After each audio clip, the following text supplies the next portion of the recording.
नमस्कार। The vibes की ओर से आप सभी को करवा चौथ की हार्दिक शुभकामनाएं। तो आइए जानते हैं करवा चौथ व्रत की विधि। सूर्योदय से पहले स्नान कर कर व्रत रखने का संकल्प लें। फिर मिठाई, फल, सेवई और पूरी की सरगी ग्रहण कर व्रत शुरू करें। संपूर्ण शिव परिवार की स्थापना करें। गणेश जी को पीले फूलों की माला, लड्डू और केले चढ़ाएं। भगवान शिव और माता पार्वती को बेलपत्र और श्रृंगार की वस्तुएं अर्पित करें। श्री कृष्ण भगवान को भी माखन, मिश्री और पेड़े का भोग लगाएं। उनके सामने मोगरा या चंदन की अगरबत्ती और घी का दीपक जलाएं। मिट्टी के करवे पर रोली से स्वास्तिक बनाएं। करवे में दूध, जल और गुलाब जल मिलाकर रखें और रात को छलनी के प्रयोग से चंद्र दर्शन करें और चंद्रमा को अर्घ्य दें। इस दिन महिलाएं 16 श्रृंगार जरूर करें, इससे सौंदर्य बढ़ता है। इस दिन करवा चौथ की कथा भी सुननी चाहिए। कथा सुनने के बाद अपने घर के बड़ों के चरण को स्पर्श करें और उनसे सुखी परिवार के लिए आशीर्वाद लें। और आइए अब जानते हैं करवा चौथ के व्रत की कथा। बहुत पहले की बात है, एक साहूकार के 7 बेटे और उनकी एक बहन करवा थी। सभी सातों भाई अपनी बहन से बहुत प्यार करते थे, यहाँ तक कि वे पहले उसे खाना खिलाते और बाद में स्वयं खाते थे। एक बार उनकी बहन ससुराल से मायके आई हुई थी। शाम को भाई जब अपना व्यापार व्यवसाय बंद कर घर आए तो देखा कि उनकी बहन बहुत व्याकुल थी। सभी भाई खाना खाने बैठे और अपनी बहन से भी खाने का आग्रह करने लगे, लेकिन बहन ने बताया कि उसका आज करवा चौथ का निर्जल व्रत है और वह खाना नहीं खा सकती जब तक कि चंद्रमा को देखकर उसे अर्घ्य ना दे। चूँकि चंद्रमा अभी तक निकला नहीं है, इसलिए वह भूख प्यास से बहुत व्याकुल हो उठी है। सबसे छोटे भाई को अपनी बहन की हालत देखी नहीं जाती और वह दूर पीपल के पेड़ पर एक दीपक जलाकर चलने की ओट में रख देता है। दूर से देखने पर वह ऐसा प्रतीत होता है कि जैसे चतुर्थी का चांद उदित हो रहा हो। इसके बाद भाई अपनी बहन को बताता है कि चांद निकल आया है, तो उसे अर्घ्य देने के बाद भोजन कर सकती हो। बहन खुशी के मारे सीढ़ियों पर चढ़कर चांद को देखती है और उसे अर्घ्य देकर खाना खाने बैठ जाती है। वह पहला टुकड़ा ही मुंह में डालती है तो उसे छींक आ जाती है और दूसरा टुकड़ा डाल उसमें बाल निकल आता है और जैसे ही वह तीसरा टुकड़ा मुंह में डालने की कोशिश करती है, उसके पति की मृत्यु का समाचार उसे मिलता है। वह बौखला जाती है। उसकी भाभी उसे सच्चाई से अवगत करवाती हैं कि उसके साथ ऐसा क्यों हुआ। करवा चौथ का व्रत गलत तरीके से टूटने के कारण देवता उससे नाराज हो गए हैं और उन्होंने ऐसा ही किया है। सच्चाई जानने के बाद करवा निश्चय करती है कि वह अपने पति का अंतिम संस्कार नहीं होने देगी और अपने अस्तित्व से उन्हें पुनर्जीवन दिलाकर रहेगी। वह पूरे 1 साल तक अपने पति के शव के पास बैठी रहती है और उसकी देखभाल करती है। उसके ऊपर उगने वाली सुईनुमा घास को वो एकत्रित करती जाती है। 1 साल बाद फिर करवा चौथ का दिन आता है।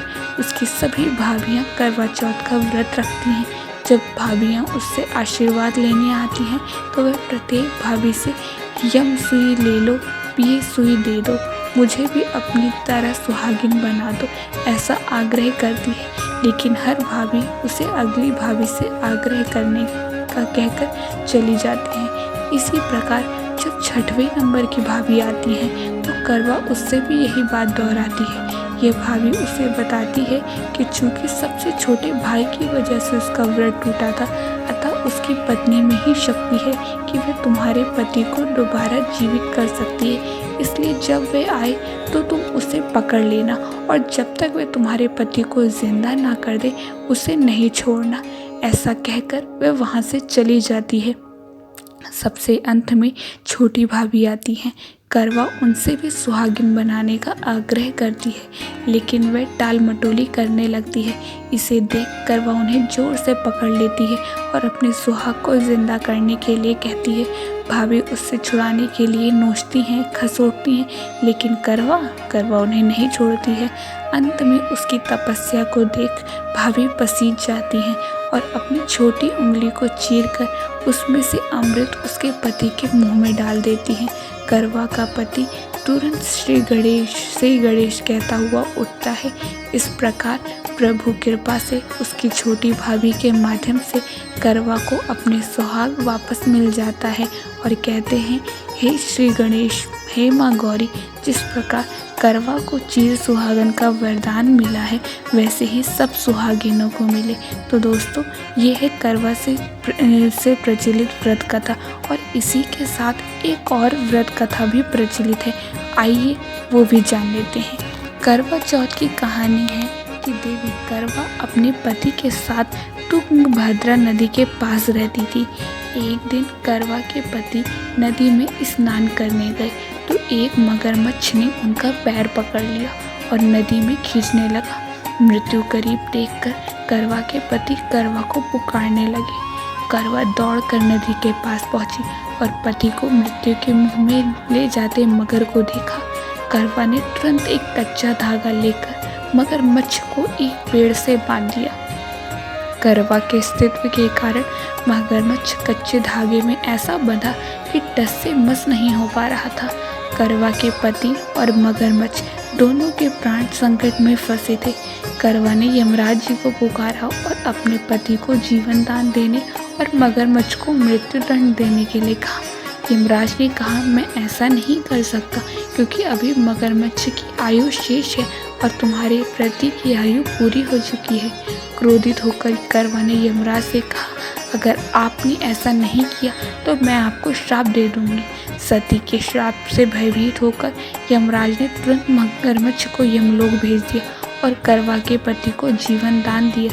इसलिए करवा चौथ के व्रत में सुहागिन स्त्रियां माता करवा से प्रार्थना करती हैं कि हे करवा माता, जैसे आपने अपने पति को मृत्यु के मुंह से वापस निकाला, वैसे ही मेरे सुहाग की भी रक्षा करना। करवा माता की तरह ही सावित्री ने भी कच्चे धागे से अपने पति को वट वृक्ष के नीचे लपेट रखा था। कच्चे धागे में लिपटा प्रेम और विश्वास ऐसा था कि यमराज सावित्री के पति को प्राण अपने साथ लेकर नहीं जा सके। सावित्री के पति के प्राण को यमराज को लौटाना पड़ा और सावित्री को जीवन भर वरदान देना पड़ा कि उनका सुहाग हमेशा बना रहेगा और लंबे समय तक दोनों साथ रहेंगे।